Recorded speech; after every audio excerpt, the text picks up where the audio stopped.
When you get in a tight place and everything goes against you, never give up then, for that is just the place and time that the tide will turn. Harriet Beecher Stowe. And Ms. Stowe is absolutely correct. You have to keep pushing through. There is never a time to give up. You are going to keep practice trading. You're going to learn this.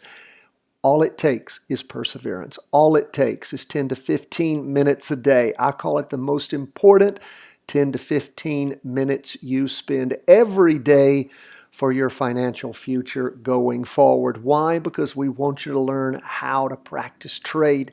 We want you to understand the ebb and flow of price movements in the markets. And of course, we do it in a way that makes it simple and easy to understand. Primarily, it's the weekly vertical crossovers that we look for that work time and time again. We look at them on the S&P 500, which was incidentally up for the day. The Nasdaq 100, represented by QQQ, 20-year U.S. government bonds, and gold. So we have a broad array of different things to look at, two indexes, bonds and gold. And of course, we follow these every single day. Lots of good training at the website. In fact, we've got a great training for you. I've been doing, have you noticed this? New trainings every single day this week. The latest one, cutting losses is the key to winning. My friends, that is more true than most of you realize.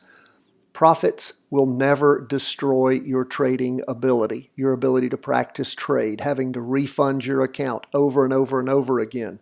Profits will never do that. Losses will kill you. They will destroy both your confidence and your account. And again, I know we're just practice trading, but you got to treat this as real. And if you can't do this successfully because you have incredible killer losses, it's never going to work for you. So you have to set up loss parameters. I want you to listen to this video, though. How do you get it? Well, you go to chartingwealth.com and you subscribe for free, and it will be in your show notes. But that's how you're going to find it. Go to Charting Wealth, sign up, subscribe. You get the daily reviews every day, plus all the great trainings, plus the weekly review and forecast, what we call our comprehensive review at the end of every week, plus all the PDFs, the trade worksheets, daily market worksheets, weekly market worksheets, link to buy the book, link to become a Patreon member. All those things are in your show notes every single day. If you don't have the book, Charting Your Way to Wealth, 13th printing. Can you believe it? 13th printing. We have an autographed copy ready for you. Explains all the stuff we do succinctly. Let's jump into these charts. As I said, the S&P 500 up for the day just barely, 0.16%. Don't have a crossover yet on the price percent oscillator going up. Derivative oscillator turned positive almost 2 weeks ago, but again, it's the price percent oscillator that's our big one. And as we look, we can see that the body of this week's candle and the wick have gone higher than the prior weeks, but do not have a crossover. There's just something about this market that just isn't excited about going up a lot more. 2-day chart continues to move up. Price percent oscillator actually spiking higher. Derivative oscillator going up. But look at the price movement. Not going really much higher on the peak than it did the prior 2 days. Yeah, the prior 2 days. So again, this is interesting to watch. It is still above the 2-day trend line, but it is interesting to see. So remember, we do have the weekly still confirmed down, 2-day up. It doesn't give us a trade in this index, but we are watching. We can see pretty much a sideways slide going on now since things peaked back on Tuesday morning. And we'll just continue to watch, see what there is to see as the price percent oscillator is about laminated on the red signal line on that 4-hour chart. So we've got to get the 2-day and the weekly to sort themselves out and move in one direction together or the other. Don't have a trade on stocks in the S&P index. Neither do we have one on the Nasdaq 100 index.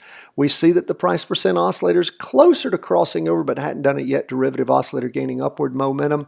Look at price, though. It's not peaked higher than it did the prior week, even though the body of the candle is up. So again, that's interesting. Of course, we've blown through the trend line almost 3 weeks ago.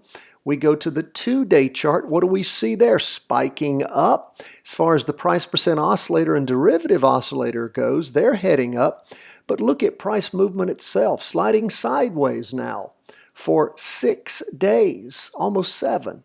So almost 8 rather. So interesting to watch. We'll continue to ponder what that means, which I think means market's having a hard time really getting itself super excited about going a lot higher. We look at where we peaked out all the way back on Thursday, the 17th of October, and we haven't reached a higher high than that.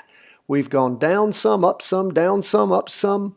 Looks like it might be trying to cross over going up on the 4-hour chart. Derivative oscillators already gone positive, but again, not a lot of excitement. So we'll see how the week wraps up if we do have any weekly vertical crossovers on the 2 stock indexes. Don't know if that's going to occur. We'll see. We'll let you know. Let's go on to 20-year bonds, down for the day, 0.20%. Derivative oscillator gaining downward momentum, price percent oscillator. Those of you who are still in TBF, I'd like to know what you are thinking. Again, not disagreeing with you, just curious. It's done quite well, but we'll continue to, as we sort through the chart, you'll see more. We go from the weekly to the 2-day chart. We see things with a doji, a green doji. Been a while since we've seen one of those. Means indecision, lots and lots of indecision tending up, pushing through the 2-day trend line. Derivative oscillator still negative. Price percent oscillator still heading down. We go to the 4-hour chart. We had that big bump up on Wednesday morning, and then it's really slid sideways since then. Ended the day with a red spinning top, indecision tending down after blowing through the 2-day trend line in the morning and not recovering back down through that in the afternoon. Price percent oscillators flat, derivative oscillator gained momentum throughout the day. So interesting, if you're still in TBF, maybe you sold a portion of your gain there and you're waiting to see if it's going to go down again. If you didn't jump in, will you have another chance with a 4-hour crossover? You might. Just remember, you're still primed, unlike stocks, where you have the 2-day and the weekly moving in opposite directions, which doesn't give you a trade.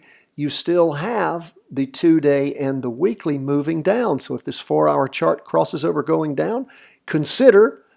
Remember, all the charts all the time, make proper considerations, but consider jumping in possibly to a practice trade going down. What is the practice trade ETF? It is T, Tango, Bravo, Foxtrot. That is the ProShares 20-year Treasury short. Means that it moves in the opposite direction. It's an inverse fund. It goes up when TLT goes down. So again, keep your eye on things. We'll see how all that shakes out. May or may not be anything. We go to gold.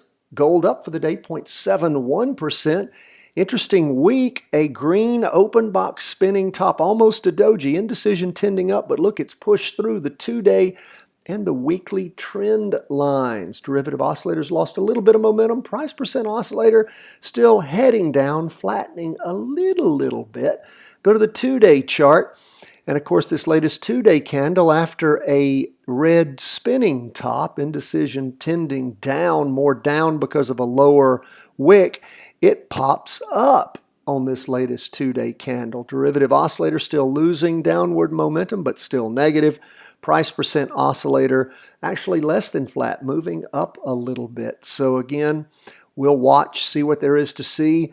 Weekly still confirmed down, 2-day still confirmed down in gold. Let's take a look at that 4-hour chart. Of course, it crossed over going up back on the morning of Wednesday, up Wednesday morning, little slowing down pace in the afternoon, then up again both Thursday morning and afternoon. So that's curious. Let's wait and see what there is to see. It's really been jerking us around. You guys remember back in the good old days when that 4-hour chart on gold was a total trading chart that we could practice trade just on the 4-hour chart in gold, and it was beautiful and worked virtually every time. That's about a year and a half or so ago.